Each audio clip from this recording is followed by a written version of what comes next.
2016లో ఆ సంస్థకు భూమి కేటాయించారు. కార్యకలాపాలు ప్రారంభించడానికి 4 సార్లు అదనపు సమయం కూడా ఇచ్చారు. అయినా ఇంతవరకు ఒక్కరికి కూడా ఉద్యోగం కల్పించలేదు. కానీ ఈ సంస్థకు ఇప్పుడు కారు చౌకగా సెట్బ్యాక్ నిబంధనలను సడలిస్తూ మరి అదనపు భూమిని కేటాయిస్తూ రాష్ట్ర ప్రభుత్వం ఉత్తర్వులు జారీ చేసింది. వడ్డించేవాడు మనవాడైతే అన్నట్లుగా ప్రభుత్వంలో కీలక వ్యక్తికి చెందిన అనుచరుడి సంస్థ కావడంతో ఈ సంస్థకు ఆఫర్ల మీద ఆఫర్లు వస్తున్నాయి. ఇంతకీ ఏంటా సంస్థ, ఎక్కడుంది? Watch it.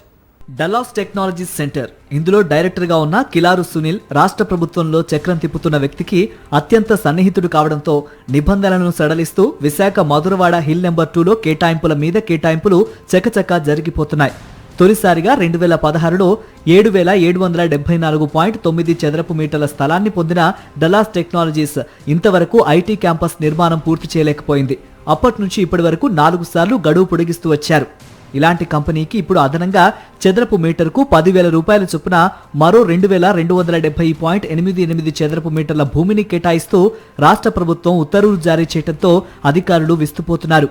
పైగా సెట్ బ్యాక్ నిబంధనలు కూడా సడలిస్తూ పరిశ్రమల శాఖ కార్యదర్శి ఉత్తర్వులు జారీ చేశారు. విశాఖలో టీసీఎస్ క్యాంపస్ ఏర్పాటు చేయడానికి ముందుకు రాగానే డల్లాస్ టెక్నాలజీ సెంటర్ ను కేటాయిస్తూ రాష్ట్ర ప్రభుత్వం నవంబర్ 30, 2024లో ఉత్తర్వులు జారీ చేసింది. అప్పటికే ఏపీఐఐసి మిలీనియం టవర్ పూర్తయి ఖాళీగా ఉన్నదాన్ని కాదని క్రిమినల్ బ్యాక్గ్రౌండ్ ఉన్న వ్యక్తికి చెందిన కార్యాలయాన్ని టీసీఎస్ కు కేటాయించడంపై పెద్ద ఎత్తున విమర్శలు వచ్చాయి. దీంతో టీసీఎస్ వెనక్కి తగ్గడంతో ఏపీఐఐసి మిలీనియం టవర్ ను కేటాయించారు. నిజానికి కిలారు సునీల్ అమెరికాలో 17 ఏళ్లలోపు చిన్నపిల్లలపై అత్యాచారం చేస్తూ అడ్డంగా దొరికిపోవడంతో టెక్సాస్ కోర్టు అతనికి 4 ఏళ్ల జైలు శిక్ష, $3,000 జరిమానా విధించింది. అక్కడి నుంచి స్వదేశానికి పారిపోయి వచ్చిన సునీల్ ప్రైజ్ పేరుతో ఐటీ సర్వీసుల రంగంలోకి ప్రవేశించారు.